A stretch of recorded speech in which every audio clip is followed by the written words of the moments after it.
પાંડેસરામાં number plate વગરની કારમાં ઘસી આવેલા શખ્સોએ આતંક મચાવ્યો. પરિવારને ઘરમાં ઘૂસી જાનથી મારી નાખવાની ધમકી આપી. વાયરલ વિડીયો બાદ પોલીસ એક્શનમાં.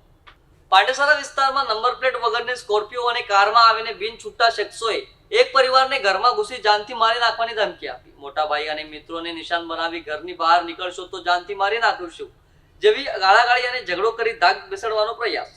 ઘટનાનો વાયરલ વિડીયો સામે આવતા પાંડેસરા પોલીસે તપાસ ઝડપી કરી છે.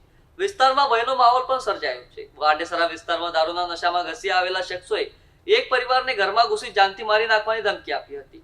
આરોપીઓ સ્કોર્પિયો અને અન્ય કારમાં નંબર પ્લેટ વગર આવ્યા હતા અને હંગામો મચાવ્યો હતો. ફરિયાદીના મોટા ભાઈ અને મિત્રોને પણ નિશાન બનાવી હુમલો કરવાની ધમકી અપાઈ હતી. ઘરની બહાર નીકળશો તો જાનથી મારી નાખીશું જેવી ધમકીઓથી વિસ્તારમાં ભયનો માહોલ સર્જાયો છે. રાત્રિના સમયે આરોપીઓએ ગાળો બોલા ઝઘડો કરી ધાક બેસાડવાનો પ્રયાસ કર્યો. ઘટનાનો વિડીયો સોશિયલ મીડિયામાં વાયરલ થતા પાંડેસરા પોલીસે તપાસ શરૂ કરી દીધી છે.